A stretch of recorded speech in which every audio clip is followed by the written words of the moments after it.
नमस्कार, मैं रवीश कुमार। पेगासस जासूसी कांड में पत्रकारों के अलावा विपक्ष के नेताओं के भी नाम आ गए हैं।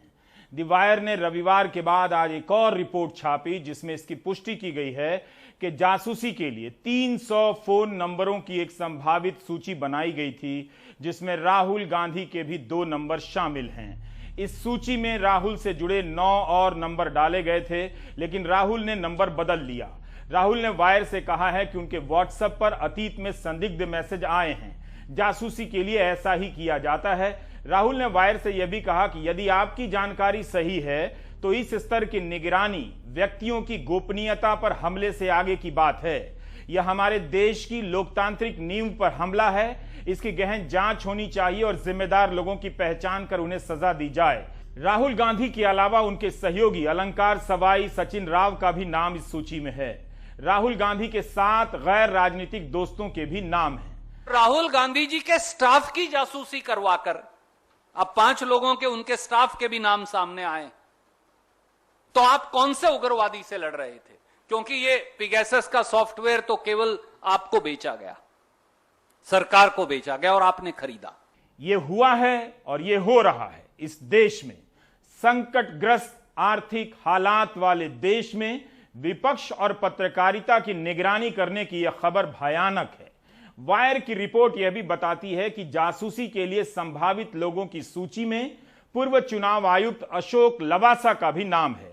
2019 के लोकसभा चुनाव में प्रधानमंत्री मोदी के बारे में अलग राय देने के बाद उनका नाम भी संभावित लोगों में डाला गया। ममता बनर्जी के निजी सचिव, भतीजे अभिषेक बनर्जी और प्रशांत किशोर के फोन पर भी पेगासस से हमला हुआ है। बीजेपी के नेता प्रहलाद पटेल की भी जासूसी है, जो केंद्रीय मंत्री हैं। बताइए, केंद्रीय राज्य मंत्री की भी जासूसी उन्हीं की सरकार करा रही थी। वैसे आप हिंदी अखबारों में छपी इन खबरों को जरूर देखिएगा। ज्यादातर में इस तरह से छापा गया है कि छप भी जाए, छुप भी जाए। दुनिया के कई न्यूज संगठनों के 80 से अधिक पत्रकार इतने बड़े पर्दाफाश के नाम पर हवा में मिठाई नहीं बना रहे थे।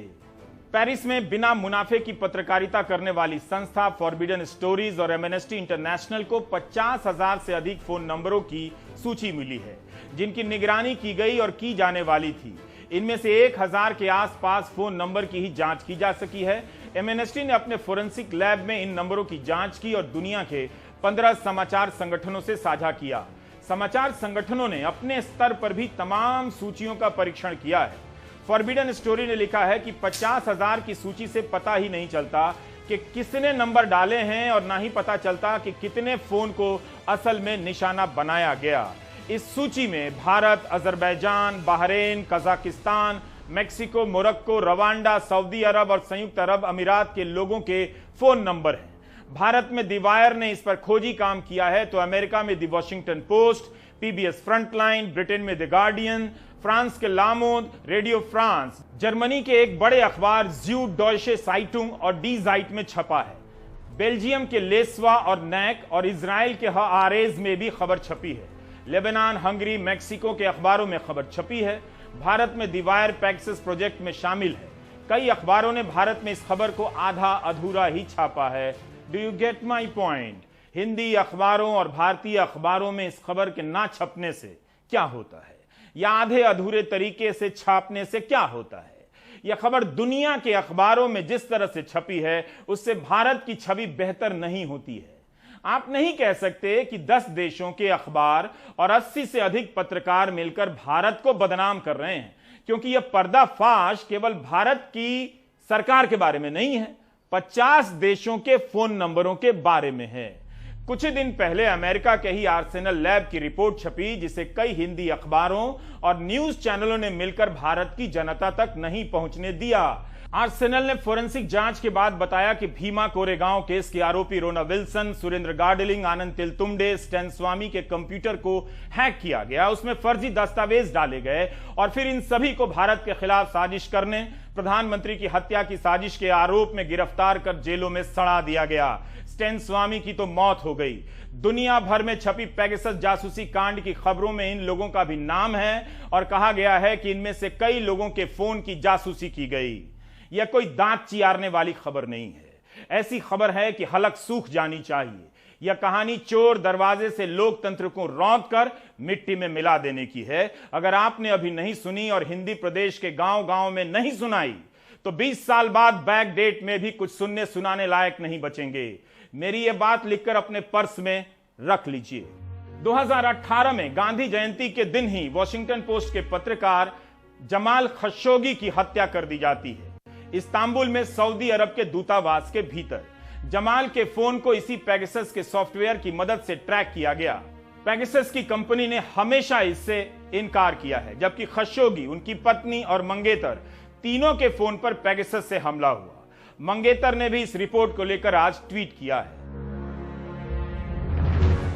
पेगासस से फोन की जासूसी का संबंध केवल जानकारी की चोरी से नहीं है, बल्कि किसी निर्दोष को हत्या के इरादे और आतंकवाद के आरोप में फंसा देने का भी है। वैसे भी सही सूचनाओं के बिना एक नागरिक नहीं होता है। दुनिया भर के अखबारों में अपने लोगों की जासूसी कराने वाले देश अजरबैजान और रवांडा के साथ भारत की वाहवाही छपी है। अगर आप इसे वाहवाही समझते हैं, समझ लीजिए।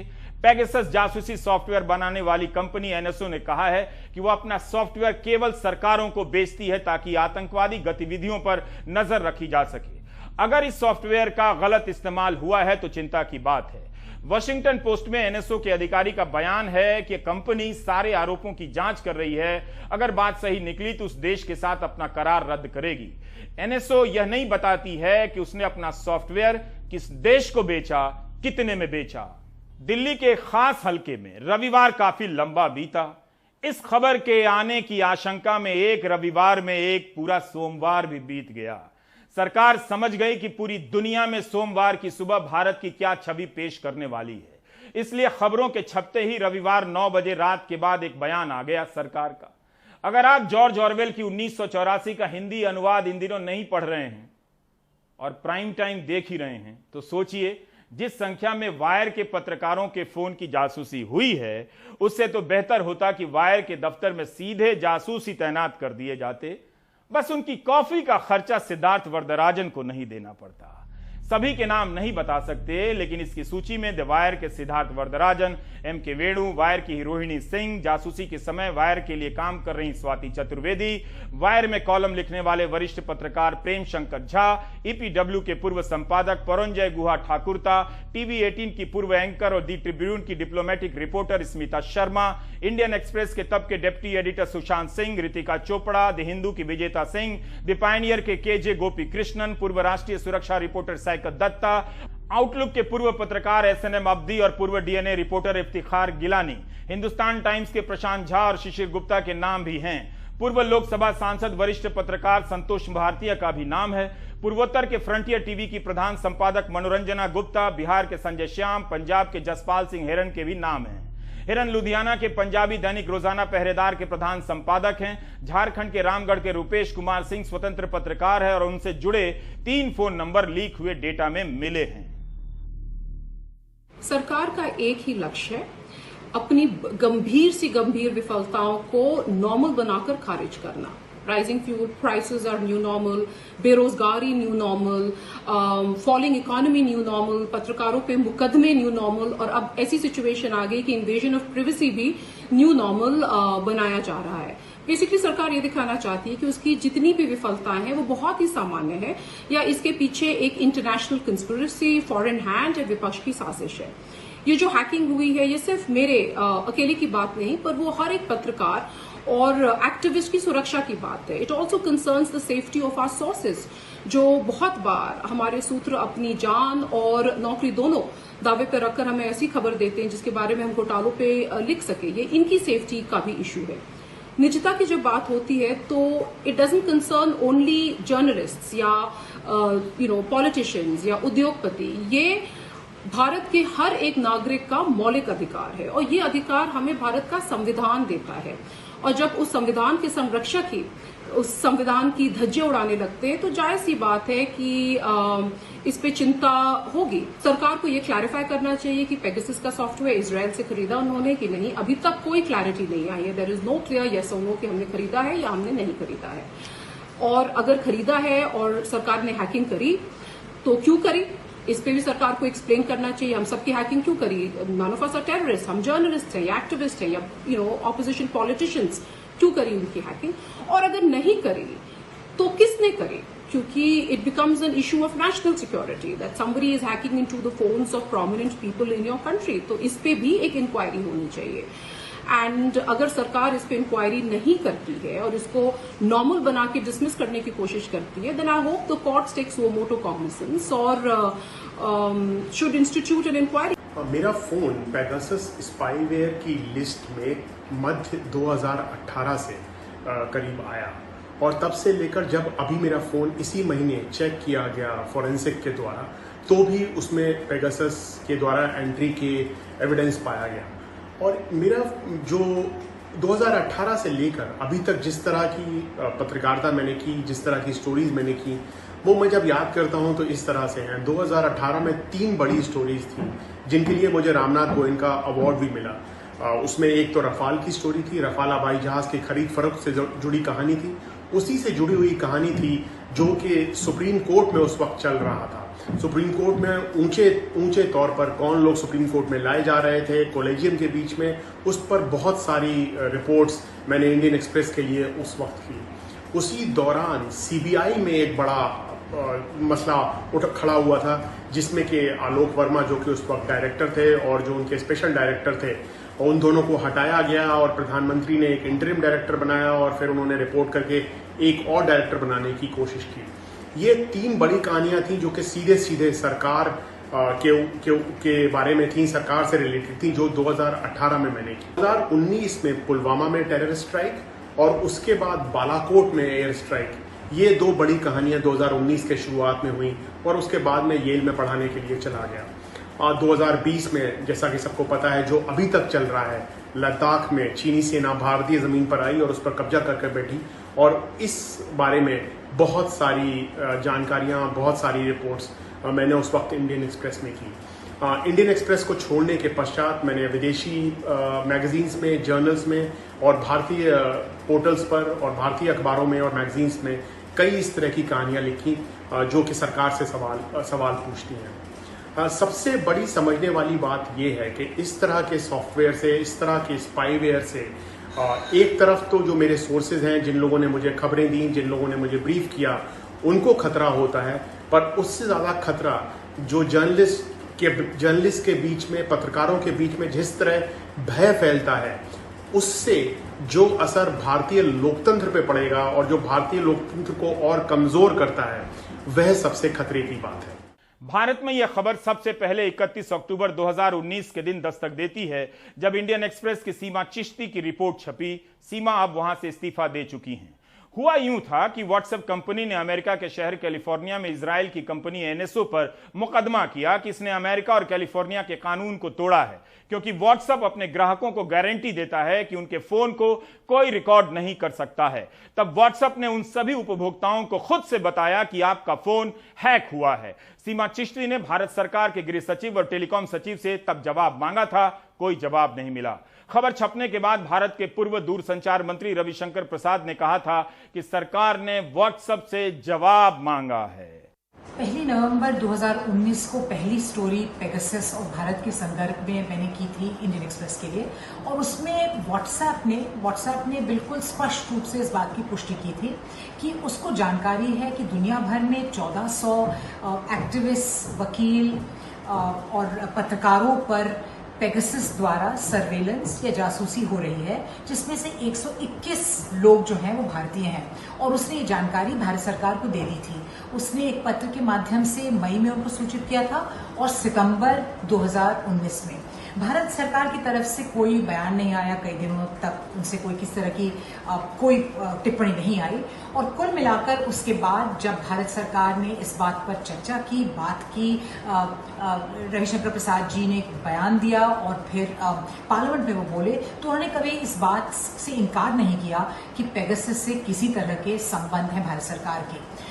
इस पर जानकारी होनी थी, इस पर एक कमेटी बैठनी थी, इस पर जांच होनी थी, लेकिन 2 साल बीत गए हैं, उस पर अभी तक कुछ हुआ, इसकी जानकारी कभी सार्वजनिक नहीं की गई। पेगासस की सूची को देखकर लगता है कि जिन पत्रकारों ने सरकार के लिए अपनी पत्रकारिता की कुर्बानी दी, उनके फोन की भी जासूसी की गई। यह एक डार्क कॉमेडी के समान है। भारतीय फिल्म शोले के एक रूपक से आप समझ सकते हैं, जब गब्बर कहता है कि क्या सोचा था सरदार इनाम देगा, लेकिन कालिया का फोन ही हैक हो गया। जासूसी के इन किस्सों में पेगासस कांड एक छोटा सा हिस्सा है। जासूसी के और भी कई तरीके हैं। मेरी इस लाइन पर जरूर कोई आईपीएस मुस्कुरा रहा होगा, लेकिन मुस्कुराने वाले उस अफसर को भी नहीं पता कि उसका फोन हैक हो रहा होगा। पेगासस सॉफ्टवेयर सबसे पहले आपके फोन पर मिस्ड कॉल छोड़ता है और आपके फोन के भीतर एक जासूस बिठा देता है। यह जासूस आपके फोन के कैमरे को भी ऑन कर देता है, जिसके जरिए दूर बैठा कोई शख्स चुपचाप देख रहा होता है कि आप कहां गए, किससे मिले, किस रास्ते से जा रहे हैं। फोन बंद है तब भी जासूस आपके फोन के जरिए सीधा प्रसारण कर रहा होता है। आप व्हाट्सएप कॉल करते हैं यह सोचकर कि इसे कोई रिकॉर्ड नहीं कर सकता, लेकिन आपके फोन में बैठा जासूस सारा कुछ रिकॉर्ड करता है ना खतरनाक बात। आने जाने वाले सारे एसएमएस पढ़ता है, बातचीत सुनता है, तस्वीरें उड़ा लेता है, फाइलें ले भागता है, ईमेल पढ़ लेता है और दूसरी ऐप में घुस जाता है। आप फोन पर क्या क्या सर्च करते हैं, ब्राउजिंग हिस्ट्री निकाल लेता है। फोन आपका है, लेकिन आपकी सूचनाओं का मालिक कोई और है, वही जो आपसे डरा है और फोन रिकॉर्ड कर आपको डराता है।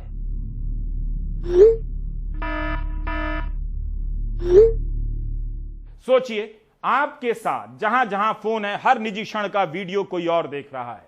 आजकल अभूतपूर्व शब्द काफी चला है, इसलिए यह पर्दाफाश अभूतपूर्व है। बिजनेस इनसाइडर की बैकी पीटरसन की 6 सितंबर 2019 की रिपोर्ट है कि इजराइल में एनएसओ जैसी कई कंपनियां हैं, 2 दर्जन से भी ज्यादा, जो जासूसी के सॉफ्टवेयर बनाती बेचती हैं। वॉशिंगटन पोस्ट ने लिखा है कि पिछले साल एनएसओ का ही मुनाफा $240 मिलियन का था, भारतीय रुपए में 1794 करोड़। सोचिए कितना बड़ा धंधा है। और सवाल है कि इस सॉफ्टवेयर को खरीदने के लिए भारत सरकार ने कितने पैसे दिए। अक्टूबर 2019 में इसे सबसे पहले कनाडा के सिटीजन लैब ने पकड़ा, जो यूनिवर्सिटी ऑफ टोरंटो का लैब है और व्हाट्सएप के साथ काम करता है। सितंबर 2018 में कनाडा की साइबर सिक्योरिटी ग्रुप ने कहा कि 45 देशों में 36 पेगासस ऑपरेटर का पता लगा है। इसी लैब ने आर्सेनल के साथ भी काम किया, जिसकी रिपोर्ट बताती है कि प्रोफेसर आनंद तेलतुंबडे, सुरेंद्र गाडलिंग, स्टैन स्वामी, रोना विल्सन के कंप्यूटर में जाली दस्तावेज डाले गए। इस बार की रिपोर्ट को भी सिटीजन लैब ने जांचा परखा। अब खेल देखिए, इस पूरे मामले पर प्रतिक्रिया दे रहे हैं भारत सरकार के नए आईटी मंत्री अश्विनी वैष्णव। लेकिन अब यह बात निकल कर आई है कि जिन लोगों की जासूसी की जानी थी, संभावित लोगों की, उस सूची में अश्विनी वैष्णव का भी नाम है। लेकिन ये नए मंत्री कह रहे हैं, जवाब दे रहे हैं, और वो भी एनएसओ एक कंपनी के बयान के आधार पर। कोई भी कंपनी अपने आप को बेदाग तो कहेगी ही।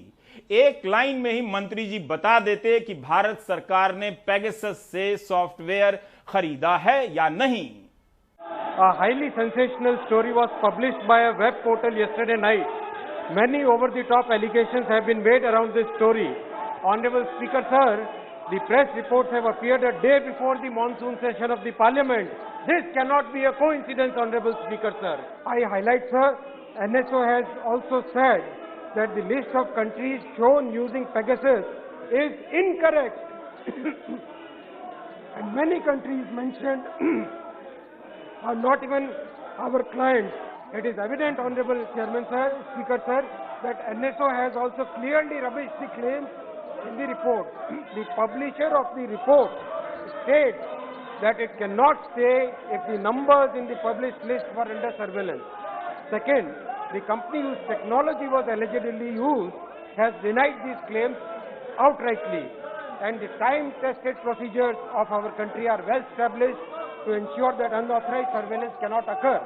Honorable Speaker, sir, when we look at this issue through the prism of logic, it clearly emerges that there is no substance whatsoever behind this sensationalism. क्या वाकई अवैध रूप से संभव नहीं है बहुत कुछ संभव है अवैध रूप से। वैसे 2019 में तब दिग्विजय सिंह ने राज्यसभा में मामला उठाया था। इस बार राजद सांसद प्रोफेसर मनोज झा, आम आदमी के पार्टी के सांसद संजय सिंह ने राज्यसभा में बहस की मांग की है। राहुल गांधी ने 2 दिन पहले एक ट्वीट कर पूछा कि इन दिनों लोग क्या पढ़ रहे हैं। आज राहुल गांधी ने उसी ट्वीट को लेकर फिर से ट्वीट किया और प्रधानमंत्री मोदी का नाम लिए बगैर लिखा है, we know what he has been reading, everything on your phone, #Pegasus। Hindi में मतलब हुआ, हम जानते हैं कि वे इन दिनों आपके फोन पर क्या पढ़ रहे हैं, #Pegasus। कांग्रेस ने आज बीजेपी का नाम भारतीय जासूस पार्टी रख दिया। राहुल गांधी जी की भी जासूसी और खुद के मंत्रियों की भी जासूसी। आप जो कैमरे के आगे और पीछे हैं, आपकी भी जासूसी, और देश की रक्षा करने वाले हमारे सिक्योरिटी फोर्सेस के हेड्स की भी जासूसी। क्या किसी सरकार ने इससे ज्यादा शर्मनाक कुकृत्य कभी किया होगा? मोदी जी, राहुल गांधी जी के फोन की जासूसी करवा के आप कौन सा क्राइम और टेरर से लड़ाई लड़ रहे थे? भारतीय जनता पार्टी का नाम बदलकर अब भारतीय जासूस पार्टी रख देना चाहिए। देश के लोग अब कह रहे हैं, अब की बार देशद्रोही जासूस सरकार। अगर यह देशद्रोह नहीं, अगर ये राष्ट्रीय सुरक्षा से खिलवाड़ नहीं, तो क्या है? 2013 में खबरें छपी हैं कि हजारों लोगों का फोन टैप होता था, आरटीआई की क्वेरी भी है, बगिंग होती थी। भारतीय जनता पार्टी कांग्रेस पार्टी के सारे आरोपों को सिरे से खारिज करती है। यह शर्मनाक, मर्यादा विहीन और भारत की राजनीतिक स्तर में एक नई गिरावट है। इस पूरी कहानी में एक एविडेंस नहीं आया है जो भारत सरकार को इससे लिंक करता है या बीजेपी को इससे लिंक करता है। किसी को इस तरह से डिस्टर्ब करना अच्छी बात नहीं, मेरे हिसाब से तो बिल्कुल बेकार बात है। और ये जो नई टेक्नोलॉजी सब आ करके इसका जो दुरुपयोग हो रहा है और किस तरह से इसका बुरा असर भी पड़ रहा है, कई जगह लोगों को परेशानी होती है, काम करना चाहते हैं उसमें बाधा आती है, कई तरह की बात होती है। अगर कोई निगेटिव और गलत काम करे तो शुरू से ही तो उस पर कार्रवाई करने के लिए प्रावधान होता ही है। लेकिन अब जो आ गया है तो इसमें होता है, कई लोगों को किसी तरह से तंग करना, परेशान करना, ये सब भी चलता ही रहता है। आप सब लोगों को ज्यादा मालूम है। यह मामला साधारण नहीं है। आईफोन बनाने वाली कंपनी एप्पल ने भी इस खबर पर हैरानी और चिंता जताई है। प्रेस क्लब ऑफ इंडिया ने भी बयान दिया है कि विदेशी एजेंसी भारत के नागरिकों की जासूसी में शामिल है। इससे अविश्वास गहरा होता है। आप जनता से क्या मैं एक सवाल पूछ सकता हूं? क्या आपके लिए खबर लिखने की इतनी बड़ी कीमत चुकानी होगी? अगर अखबार का दाम देकर पत्रकारों के नाम पर गुलामों की लिखी खबर पढ़नी है तो आप अखबार क्यों खरीद रहे हैं? क्या आप उस पैसे को मंदिर निर्माण के चंदे में नहीं दे सकते? देखा, धर्म की बात की है मैंने, पुण्य मिलेगा, लोकतंत्र का सत्यानाश भी हो जाएगा और मंदिर भी भव्य बनेगा। एक पंथ दो काज, आइडिया अच्छा है या नहीं? जिन भी लोगों के फोन को सर्विलांस पे रखा गया था वे तमाम ऐसे लोग थे जो सरकार की जन विरोधी नीतियों का, इनके घपलाओं घोटालों का भंडाफोड़ कर रहे थे। जहां तक मेरा सवाल है तो मैंने 9 जून 2017 को गिरिडीह के पारसनाथ पहाड़ पर मोतीलाल बास्के नामक आदिवासी की फर्जी मुठभेड़ में की गई हत्या पर ग्राउंड रिपोर्ट की थी और वह रिपोर्ट द वायर समेत कई वेब पोर्टल पर प्रकाशित हुई थी, जिसके बाद पूरे झारखंड में एक बड़ा आंदोलन खड़ा हुआ था और इस फर्जी मुठभेड़ पर राज्यसभा और लोकसभा में भी सवाल उठे थे। तो उसके बाद ही हमारा फोन और मेरे परिजनों का फोन भी सर्विलांस पे रखा गया और उसके बाद 4 जून 2019 को मेरा दोस्तों के साथ अपहरण किया गया और सेंट्रल आईबी के जरिए और फिर 2 दिन की इलीगल कस्टडी में रखने के बाद 7 जून को इन्होंने गया सेंट्रल जेल में हमें भेज दिया था। तो वो पूरा दिखाता है कि किस तरह से एक आदिवासी की फर्जी मुठभेड़ में हत्या के खिलाफ ग्राउंड रिपोर्ट करना एक पत्रकार के लिए यूएपीए जैसे धाराओं के तहत केस का कारण बन जाता है। तो ये सरकार इस पेगासस स्पाईवेयर से खुफियागिरी करवा के ये कहना चाह रही है कि तुम हमारे खिलाफ नहीं बोलो, जो हमारे खिलाफ बोलोगे हम खुफियागिरी करवाएंगे, हम जेल में डालेंगे, हम तुम पे यूएपीए के तहत मुकदमे दर्ज करेंगे। तो इसमें मेरा साफ कहना है कि तुम हमारा फोन सर्विलांस पे रखो, तुम हमें जेल में डाल दो, लेकिन मैं ताउम्र जिंदगी भर सच्चाई रिपोर्ट अपनी रिपोर्ट में दिखाता रहूंगा। अगर आपको सरकार का ही केवल पक्ष सुनना है तो अखबार की जगह सरकार की होर्डिंग पढ़ा कीजिए जो पेट्रोल पंप पर लगा दी गई है। पेगासस जासूसी कांड का मामला दुनिया के 50 देशों से जुड़ा है। लोकतंत्र पर हमले की यह खबर व्यापक है और यह हमला केवल फोन की जासूसी से नहीं होता है। सारी बातें एक ही कार्यक्रम में नहीं बता सकता। इस खबर से जुड़ी और भी बातें सामने आएंगी, एक एक कर हम बताते रहेंगे क्या क्या छुपाया जा रहा है। क्या आप जानते हैं कि मणिपुर के एक्टिविस्ट लिचोबेम एरेंड्रो को फेसबुक पर पोस्ट करने के कारण 13 मई को गिरफ्तार किया गया। 17 मई को लोकल कोर्ट से जमानत मिल गई, लेकिन तभी जिलाधिकारी ने राष्ट्रीय सुरक्षा कानून एनएसए लगा दिया। एरेंड्रो ने इतना लिखा कि गोबर या गोमूत्र से कोविड का इलाज नहीं होगा। पुलिस आ गई, जेल ले गई। सुप्रीम कोर्ट ने कहा है कि एरेंड्रो को तुरंत रिहा किया जाए।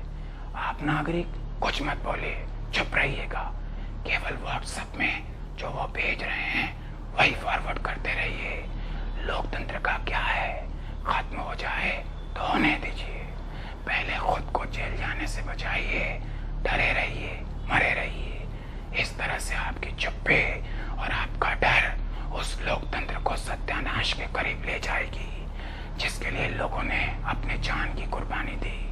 अब ब्रेक ले लीजिए।